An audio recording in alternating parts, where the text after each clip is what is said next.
Welcome back to our channel ultimate surprise.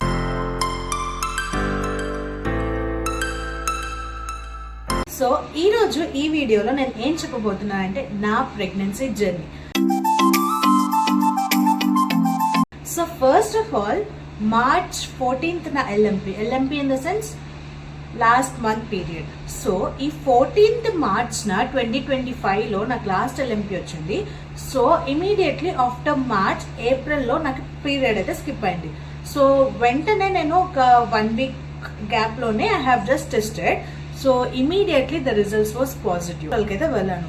So నేను నా pregnancy జర్నీలో మొత్తంగా చూపించుకున్న hospital is Ashwini hospitals, one of the top hospital in Kurnool. ఇది జోలాపురంలో ఉంది. యాక్చువల్గా 25 years ఆఫ్ లెగసీని కంటిన్యూ చేస్తూ అశ్విని హాస్పిటల్ తన బ్రాంచ్ని జోలాపురం రోడ్కి షిఫ్ట్ చేసింది అనమాట. సో ఇక్కడ నా మొత్తం ప్రెగ్నెన్సీ జర్నీ ఫస్ట్ నుంచి లాస్ట్ వరకు ఆ కేర్, బేబీ బయటికి వచ్చేంత వరకు ఎవ్రీథింగ్ వాస్ ఎక్సలెంట్. సో ఆ కేర్ అండ్ సపోర్ట్ నాకు చాలా బాగా దొరికింది. సో ఫస్ట్లీ నేను 6 months వరకు ఎవ్రీథింగ్ వాజ్ గోయింగ్ గుడ్. నేను బాగా ఫుడ్ తీసుకుంటున్నాను, డైట్ చేసేదాన్ని, ఎక్సర్సైజెస్ అవన్నీ చేసేదాన్ని, వర్క్ చేసుకుంటూ అక్కడికి ఇక్కడికి తిరిగేదాన్ని. సో ఫిజికల్ యాక్టివిటీ చాలా బాగుండేది. నా ప్రెగ్నెన్సీ జర్నీలో ఫస్ట్ నుంచి నాకు లైకర్ అనేది తక్కువనే ఉండింది.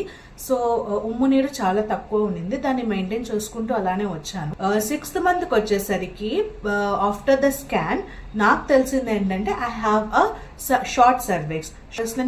ఈజ్ లెస్ దాన్ 25 centimeters అయితే అది షార్ట్ సర్వెక్స్. సో ఆ షార్ట్ సర్వెక్స్ ఉండడం వల్ల ప్రీమెచ్యూర్ బేబీ వచ్చే ఛాన్సెస్ ఉన్నాయని చెప్పారు.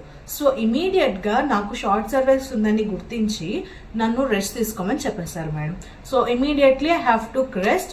బెడ్ రెస్ట్లోనే ఉన్నాను కంప్లీట్గా. ఏం వర్క్ చేసేదాన్ని కాదు, ఎటువంటి ఎక్సర్సైజెస్ లేవు, డైట్ కూడా చాలా స్ట్రిక్ట్గా ఫాలో అయ్యేదాన్ని. సో షార్ట్ సర్వెక్స్ ఉందని చెప్పారు కదా, సో కంప్లీట్గా బెడ్ రెస్ట్లో ఉన్నాను. ఫుడ్ కూడా చాలా లిమిటెడ్గా, ప్రోటీన్ ఎక్కువ తీసుకునేదాన్ని, కాల్షియం బాగా తీసుకునేదాన్ని. సో మిల్క్ కానీ main item to eat during pregnancies coconut వాటర్ని ఎంత ఇంటేక్ చేసుకుంటే బాడీకి అంత హెల్తీ.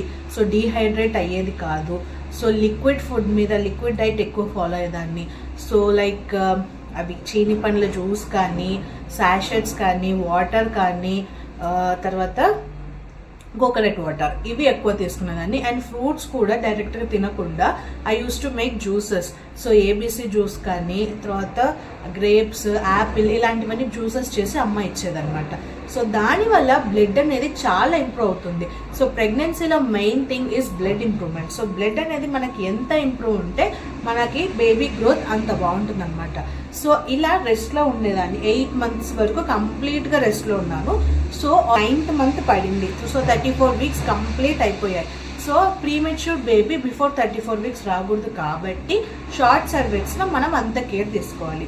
ఆఫ్టర్ 34 weeks నేను ఎప్పుడైతే స్కాన్ చేయించుకున్నానో, so madam has recommended me to do exercise.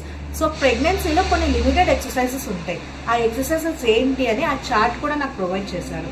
So అసేపు exercise చేసి నా రెగ్యులర్ రొటీన్స్ కంటిన్యూ చేసుకునేదాన్ని. ప్రిపేర్డ్ ఫర్ ఆ నార్మల్ డెలివరీ.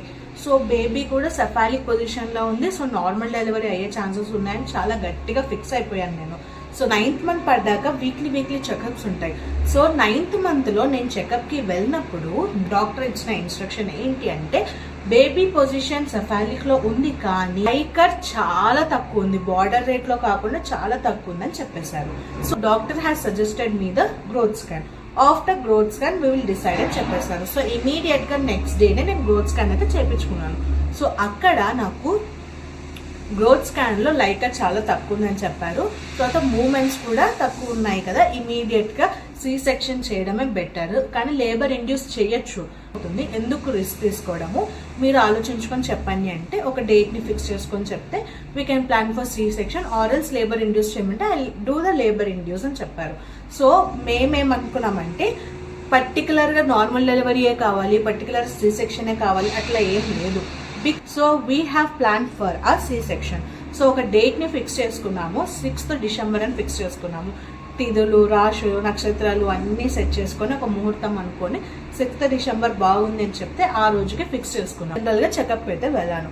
సో ఆ రోజు నాకు తెలిసింది ఏంటంటే బేబీ మూమెంట్స్ చాలా తక్కువ ఉన్నాయి నాకు. మేడంకి అయితే చెప్పాను. సో నైట్ టైమ్స్ అలా ఇలా వచ్చేది నాకు మూమెంట్స్. సో ఇదే విషయం మేడంకి చెప్తే లైక్ చాలా తక్కువ ఉంది Lahari, immediately plan for a delivery అని చెప్పారు. So I decided. So 6th వరకు వెయిట్ చేసే టైం లేదు. మనమేమి ముహూర్తాలు అవన్నీ చూసుకొని పుట్టలేదు కదా, మన పిల్లలు కూడా అంతే. మనం ఫిక్స్ చేసిన టైంకే రావాలంటే కాదు. సో సెకండ్ నైట్ 8 o'clockకి అడ్మిట్ అయ్యాను. అడ్మిషన్ అయిన తర్వాత the care was excellent. So firstly అడ్మిషన్లో నాకు కావాల్సిన వైటల్స్ చెక్ చేశారు, బేబీ హార్ట్ రేట్ చెక్ చేశారు, ఎన్ఎస్టీ అనేసి. తర్వాత ప్రొసీజర్స్ ఉంటాయి కదా, బ్లడ్ టెస్ట్లు కానీ అలాంటి ప్రొసీజర్స్ మొత్తం వాళ్ళ ప్రొసీజర్స్ అన్ని ఫాలో అయ్యారు. సో మనకి ఉండేది limited time. So after 4 water కూడా తీసుకోకూడదు అని చెప్పారు. సో 4కి 350కే నేను టాబ్లెట్ వేసుకున్నాను. 350 వరకు రెగ్యులర్గా వాటర్ తాగాను. సో 4కి everything I have stopped. Firstly నాకు రేపు బేబీ బయటికి వస్తుంది అనగానే నాకు ఎంత ఎక్సైట్మెంట్ ఉందంటే నైట్ అంతా నేను పడుకోలేదు, అస్సలు నిద్రనే రాలేదు. ఎంత ట్రై చేశాను తెలిసి, అబ్బా రేపు నా బేబీని నేను నా చేతిలో పట్టుకుంటాను, నేను చూస్తాను నా బేబీని అని ఆ హ్యాపీనెస్తో నాకు నైట్ అంతా నిద్రనే రాలేదు. నాకు ఆశ ఉండిందనమాట, అన్ని తినేసేయాలి, అబ్బా డెలివరీ తర్వాత ఏం తినకూడదు అన్నారని. నేను 9th month నుంచి ఫుడ్ బాగా నచ్చిన ఫుడ్ అంతా తినేస్తున్నాను అనమాట. పోయింది షవర్మా ఒక్కటి కావాలి. అడ్మిషన్ అయ్యేటప్పుడు మా చెల్లి అమ్మ వెళ్ళి షవర్మా తీసుకొని వచ్చారు దారిలో నుంచే. సో అర్లీ మార్నింగ్ 5కి సో నన్ను తీసుకొని వెళ్ళారు ప్రొసీజర్స్ కోసము. సో డెలివరీకి అనేది నన్ను ప్రిపేర్ చేశారనమాట. So they have given me the enema. So body so నా ప్రొసీజర్స్ అన్ని క్యాట్ పెట్టించుకోవడము, రెడీ అవ్వడము. సో ఆ రోజు నేను హెడ్ బాత్ చేసి వెళ్ళాను, ఎందుకంటే తర్వాత మళ్ళీ ఎన్ని డేస్ తర్వాత స్నానం చేస్తామో తెలియదు కదా, అందుకు హెడ్ బాత్ చేసి. అంత exactly 9:38 I have brought a baby boy to this world. C-section చేసేటప్పుడు మన మైండ్ చాలా ప్రెషర్కి గురవుతుంది. లైక్ ఏమవుతుందో, ఏం కాకూడదు అనే ఇలా చాలా థాట్స్ ఉంటాయి కదా. ఇలాంటి థాట్స్ని అన్నీ వదిలేసి బీపీని నార్మల్ చేసుకొని జస్ట్ బీ రిలాక్స్, కామ్గా. డాక్టర్స్ అందరు ఉంటారు, వాళ్ళ పని వాళ్ళు చేసుకుంటారు. సో మనము మన మైండ్ని రిలాక్స్గా పెట్టుకుంటే చాలు. సో ఇలా రిలాక్స్గా ఉండి నేను లైక్ లోపల అచ్యుతం కేశవం ఆ సాంగ్ వింటూ లోపల అనుకుంటూ నేను పడుకొని ఉన్నాను. సో డెలివరీ అయ్యేటప్పుడు డాక్టర్ చెప్పింది ఒకే ఒకటి, my baby has 2 cords around his neck. So it will be a difficulty if we plan for a normal delivery. So ఏమో దేవుని దయ వల్ల I have plan for the C-section. So C-section వల్ల baby is safe and I am also safe. చూసారా నేను ఎంత యాక్టివ్గా ఉన్నానో. C-section అయిన తర్వాత కూడా it's been just 45 days and I'm doing all my works. So ఇలా హెల్తీగా మన లైఫ్ స్టైల్ని ప్లాన్ చేసుకుంటే మనం కూడా చాలా హెల్తీగా ఉంటాం. సో మీ మైండ్లో ఉండే భయము అంతా విడిచిపెట్టేసి ప్రశాంతంగా కూల్గా మీ ప్రెగ్నెన్సీ జర్నీని ఎంజాయ్ చేయండి. Thanks for watching. బాయ్.